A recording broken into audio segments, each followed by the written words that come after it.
my mind with these images, yeah.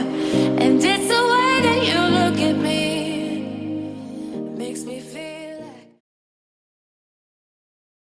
So this is the pieces that I've cut out. This is for the front parts. It is 3 and I've cut it into 2. One side is into 2, and I've also ironed interfacing on the fabric, and then I've also cut my lining. You've got me saying what's in my. And then this is for the back. This is the center back and the side back. I've also done the same thing to it. So then what you need to do next is to notch the side that you're going to be sewing, and then the upper part, so as to differentiate it very well when you're sewing. So remember that they are into 2, so when you're sewing, you open them up to sew. You open the center back into 2, and then you pin it together. So just this is how I'm going to attach the front together after opening it up. That's why I labeled it 1, 2, and 3. Filling my mind with these images. So I've finished joining all the pieces of the front together, and I've ironed the seams open, and I've also done the same thing for the lining. So note that every action you're taking on the main fabric, you're also taking the same thing on the lining. Next thing, now you're going to be inserting your bones into all of these seams. So I'm using a Regilene bone, which is also known as a sewable bone. So I'm just trimming it off. I'm trimming it to be curved at the upper part and at the bottom, so that it will not be straight. And the reason why I'm using this sewable bone is because I'm going to be attaching my skirt on top of the upper piece, and I'll be sewing it so as not to break my needle. That's why I'm using this sewable bone. So the method I'm using is an invisible boning pattern. So I'll stitch one side of the Regilene bone. If you see it well, it has like a tiny place where you can sew on. Then I'll stitch that part on one of the seam, one of the space remaining, and then I'll stitch the other one on the other ½ inch. So just in case you don't understand what I explained, after trimming off the bone in a curve pattern, I will sew on one of the seam that's remaining at the ½ inch. I'll stitch on one side. Just watch and see how I'm doing it. And it's the way that you look at me. So when stitching, try and maintain a straight line, because if your needle step on top of the teeth, it's going to cut your thread. It ain't right, right, right, it ain't right. Oh no, it ain't right, right, right, it ain't right, right, right, it ain't right. Oh no, you're calling my phone. I'm being patient, but I'm all alone. Staying faithful, I'll never know. So I'm done stitching on one side. I'm going to turn to the other side and do the same process.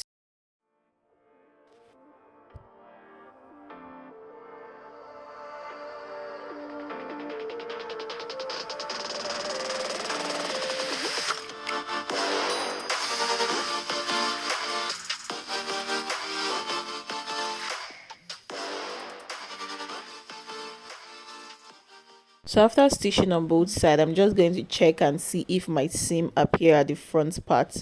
So there's no seam at the front part. So this is how you achieve your invisible boning channel. I'm just going to give it a good press. Just sprinkle a little water on it and iron it very well to make it relax. So I'm going to sew these other parts and show you, so you get more acquainted with it. So you're just going to keep practicing until you master it.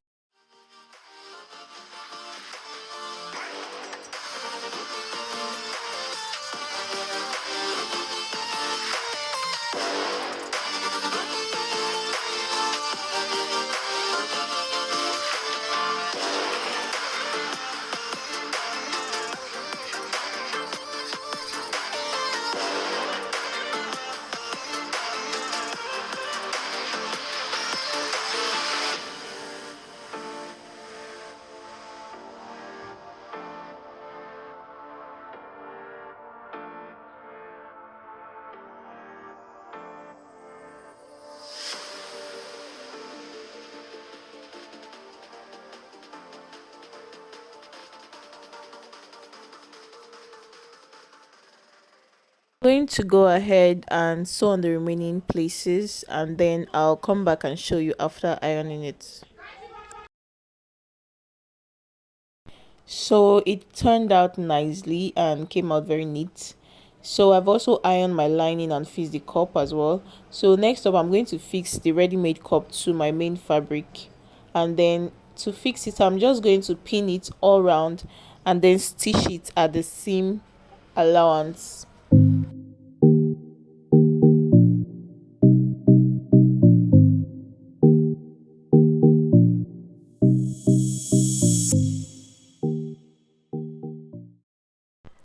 And then after I finish stitching it all around, I'm going to place it on my front piece, and then so remember that the smaller side is going to face the midpoint, and then the bigger side will face the side.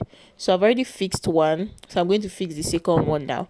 The second one, to fix it, you need to make sure that the two lines meet together. So to achieve that, I'll pin those two lines together, and then I will sew on one side. I'll turn the cup and sew on one side. Then after achieving that, I'll turn it again and then sew the other side.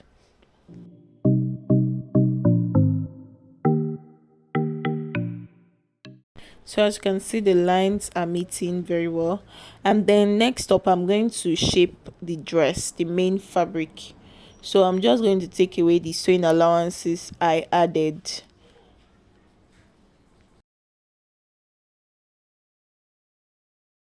So at this point, if you've not watched the cutting pattern, please go ahead to watch the cutting pattern so you understand what we're doing here.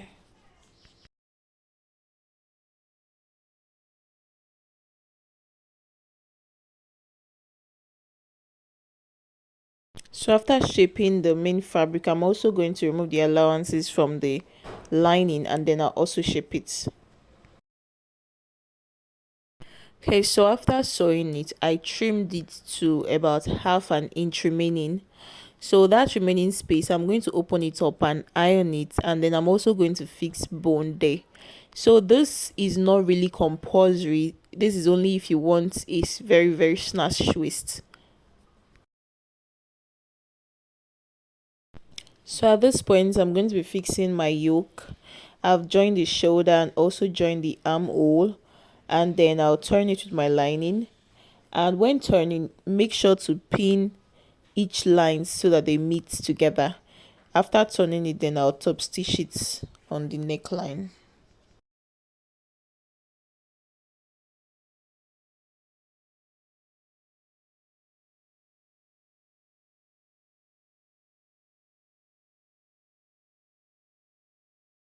So after turning the neck and then top stitching it, I've ironed it and it's looking very relaxed. So then at the side parts at the back, I'm going to turn the back with half an inch, and then I'll turn it and then iron it.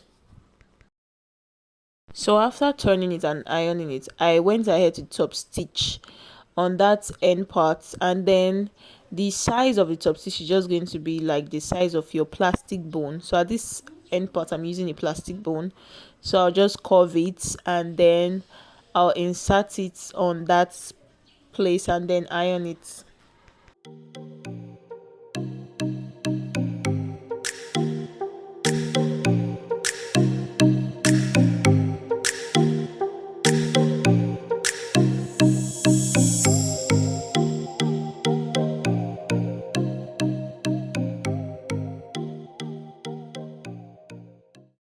So once you finish with that, you're going to hem the bottom part. So before hemming the bottom part, I'm just going to trim off any excess there, and to get that equal trim on both the lining and the fabric, I'm going to pin it together, and then I'll trim off any excess.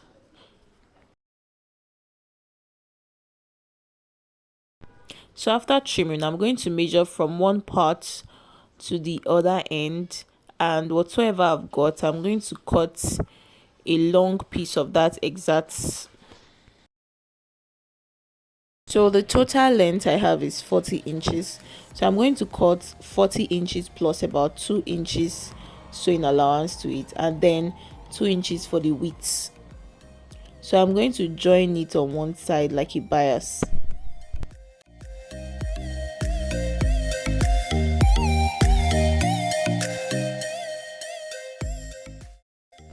So I've already joined it on one side, and then I folded the other side. I'm just going to fold it on top of the stitch that I made to form like a bias, and then just going to cover the rough edges.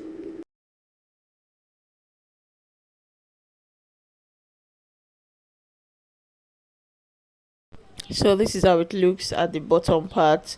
I've also gone ahead to iron it, so it might appear like it's twisting, but don't worry about it. Just give it a good press and it's going to be relaxed.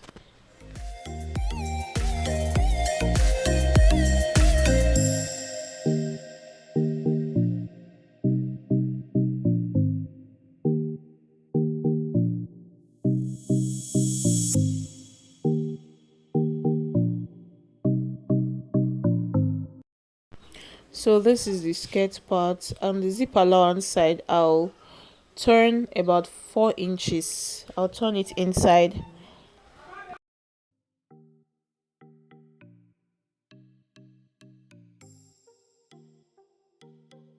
That I'll do that for both sides. I'll turn 4 inches allowance inside, like a neat turning on the waist. To know the exact place I'll be placing my skirt, I'll measure from my shoulder to my half length, which is about 17 inches, and then I'll mark 17 inches on the waistline. And the style I'm doing is a normal basque waist. So I'll measure the 17 inches on both waist at the front, and then at the basque waistline I'll mark my waistline of 21 inches. So just go ahead and measure your client, or if it's for yourself, the length you want your basque to end, which is the V to end. So I'm using a pencil to draft out that line so as to know where I'll be putting my skirt up, stitching my skirt on. Then after doing that, I'll go ahead and turn to the back and then mark the back half length.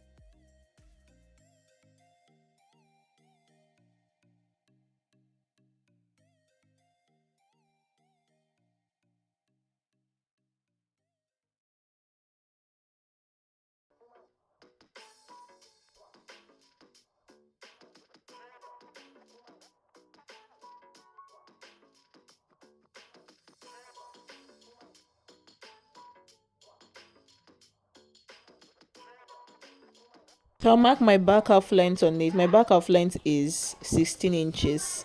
The front half length is different from the back half length. So when taking your client's measurement, measure from your shoulder to the half length of where the back would be, a back waistline would be. So then I'll take it all the way through the back.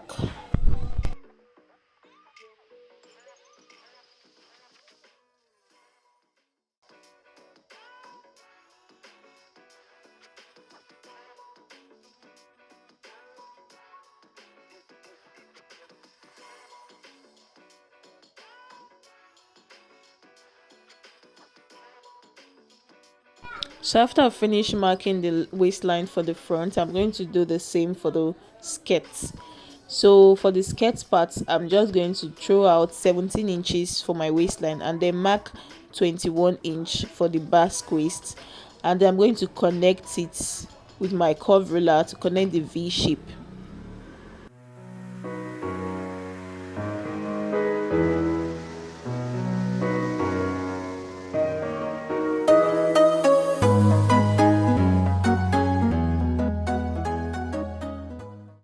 So after connecting it, I'm going to go up by half an inch. I'm not going to cut it at that exact line.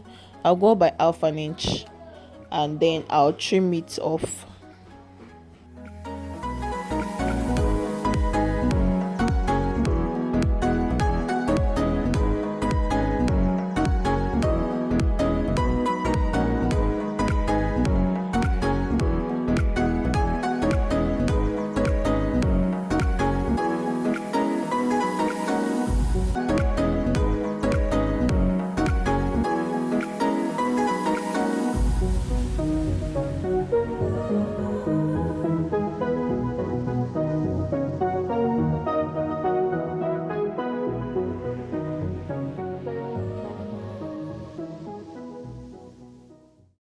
So because it's a lace, and I'm just going to pin my lace plus my lining together so it will not be shifting out. And then after you finish with this process, then you're going to be pinning it on the blouse.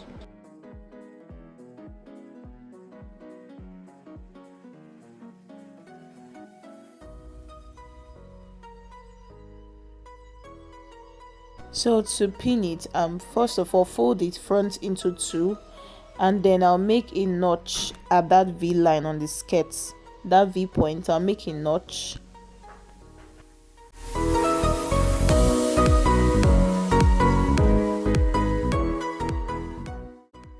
So this process is just going to help you when you finish sewing, so that your V line is just going to be relaxed and it's not going to be pointing out.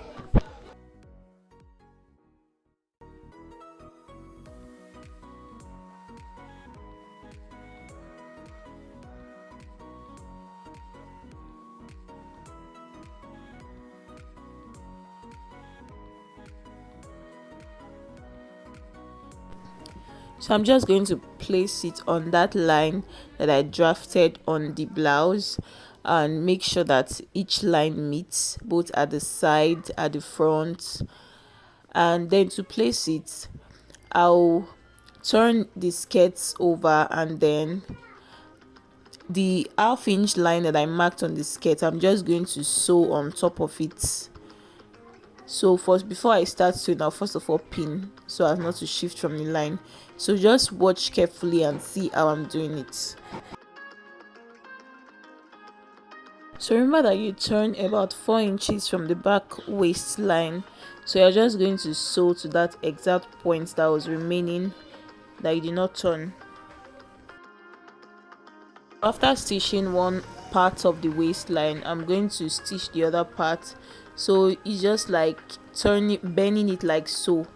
So I'm just going to turn it, in case you did not get it the first time.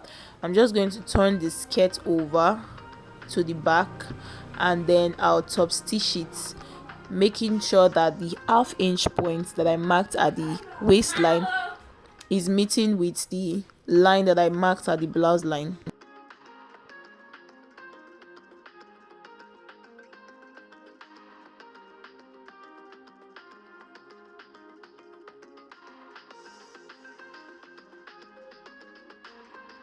So this is the end of this video. I'm gonna have to fix my zip.